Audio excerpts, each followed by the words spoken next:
My parents stole my wedding savings to fund my twins' extravagant celebration. After cutting ties, they've come crawling back asking for my help. What should I do? From the moment I could remember, there was always this unspoken rivalry between Emily and me. It wasn't something I even recognized until much later, but my parents made it clear from day one who their favorite was. Emily, my twin, was the miracle baby, the firstborn, by a mere 12 minutes. It seemed like those 12 minutes gave her a golden ticket to my parents' heart. Growing up, I was the afterthought, the shadow in her spotlight.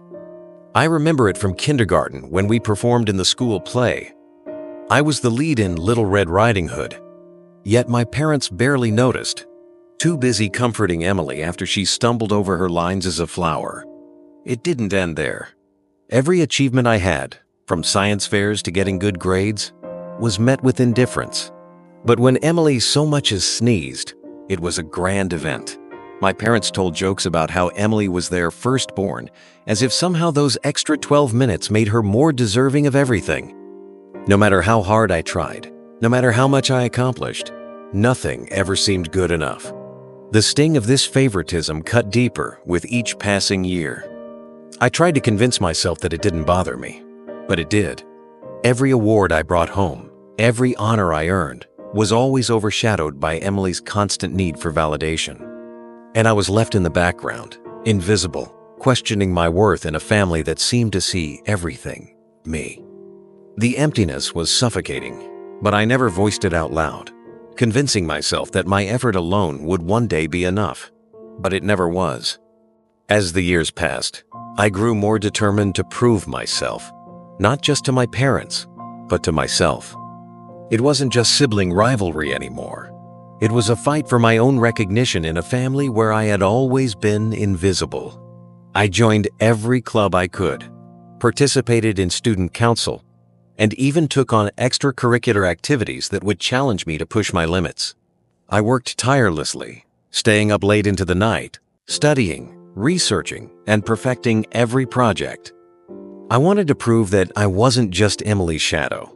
I wanted to be someone they could be proud of, someone with their own merit. But despite all my efforts, the praise never came. I won a state-level math competition, a project that had consumed my every thought for months.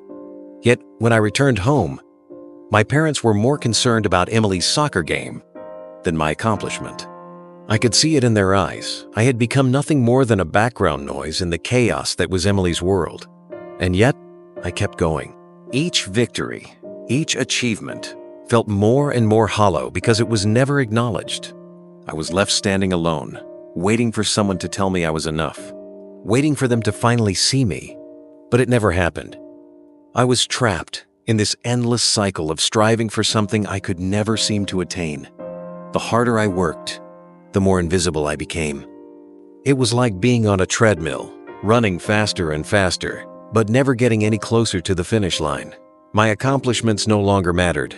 The love I longed for felt further and further out of reach. I stopped sharing my achievements, stopped hoping for approval, and with that, something inside me broke. The day I found out the truth was the day everything changed.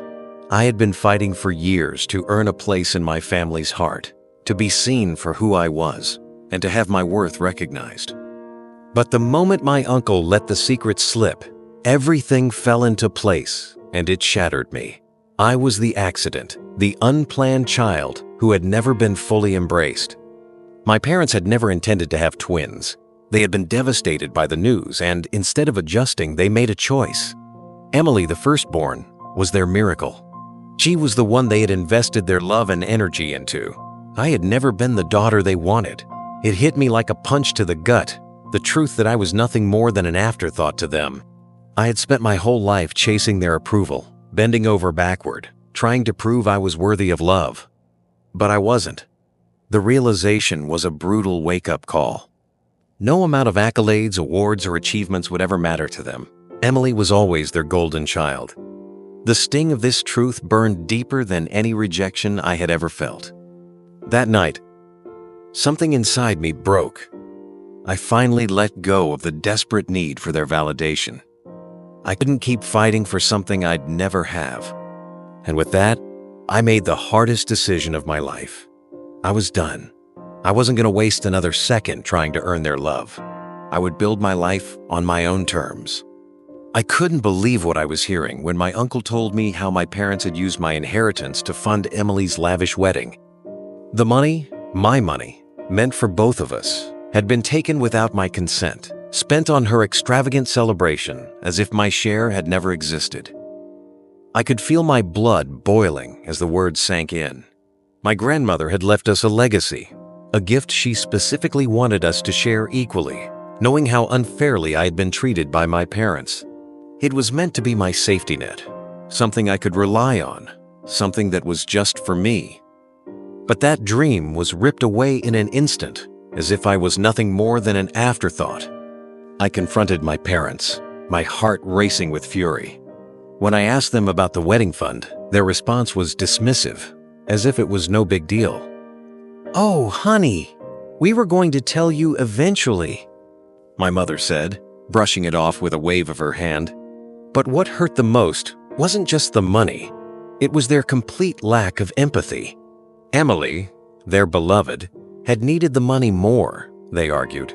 They didn't even hesitate to use me as a fallback when it suited them. All the years of fighting for their love, for their approval, suddenly felt meaningless.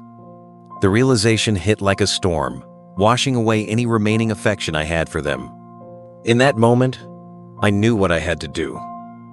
The emotional weight that had haunted me for so long lifted as I typed the words. I'm done.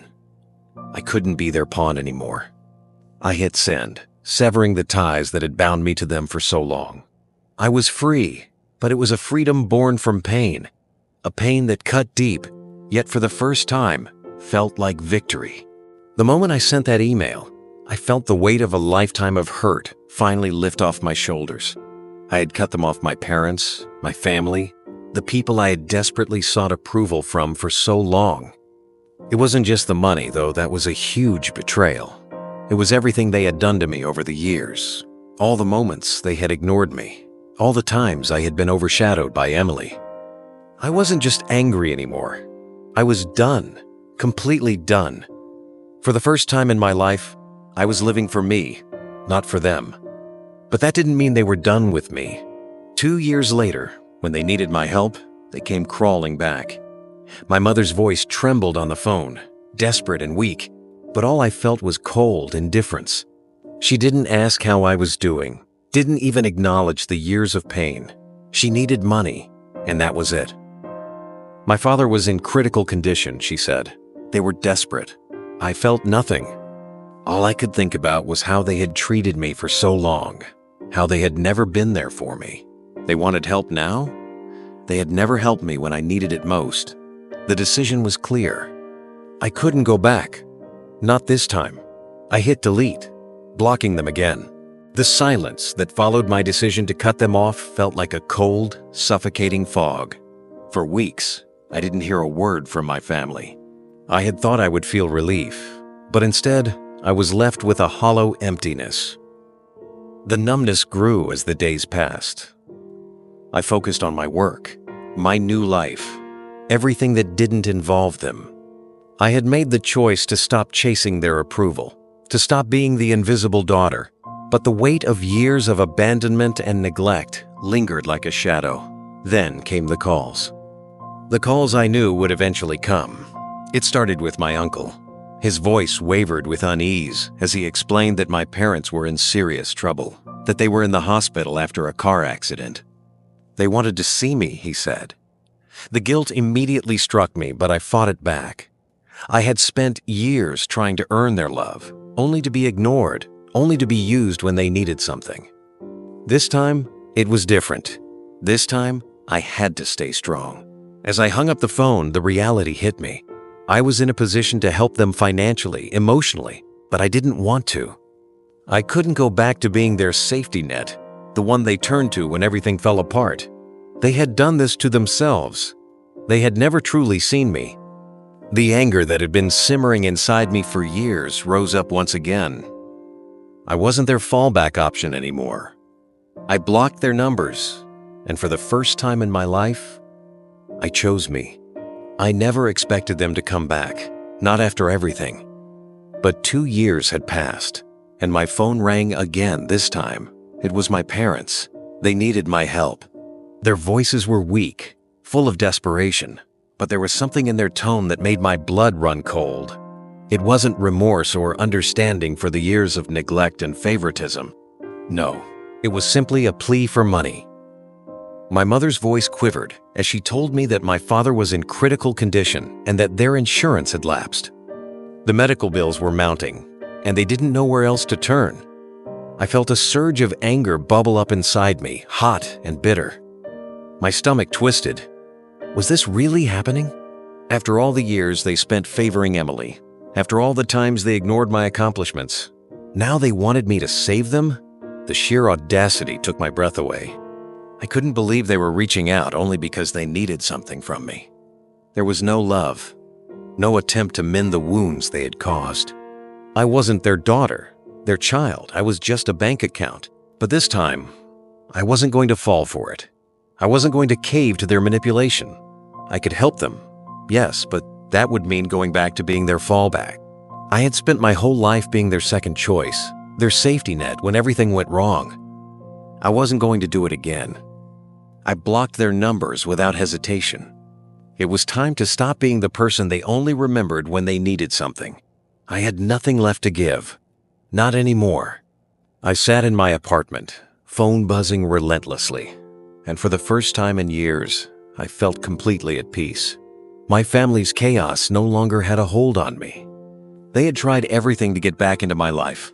My parents' guilt trips, Emily's messages of family should stick together, and even relatives calling me heartless. But nothing, absolutely nothing, could break the resolve I had built over the past 2 years. I had spent my entire life chasing after their approval, bending myself to fit into their mold. And for what?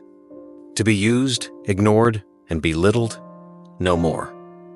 I had chosen to walk away, and as difficult as it was, it felt like the most empowering decision I had ever made. I thought about everything I'd accomplished on my own. The promotion at work, the new friends I had made who actually respected me, the home I'd purchased with my own hard work. These were things I had earned without their help, and now I had a life that was truly mine. No longer overshadowed by Emily, no longer stuck in the shadow of a family that never saw me. The irony wasn't lost on me. While they were drowning in the wreckage of their own poor decisions, I was standing tall, free, and strong. For the first time, I felt like I had reclaimed my life. I wasn't their second choice anymore. I was enough, and that was all I needed. I blocked their numbers once more, closing that chapter forever.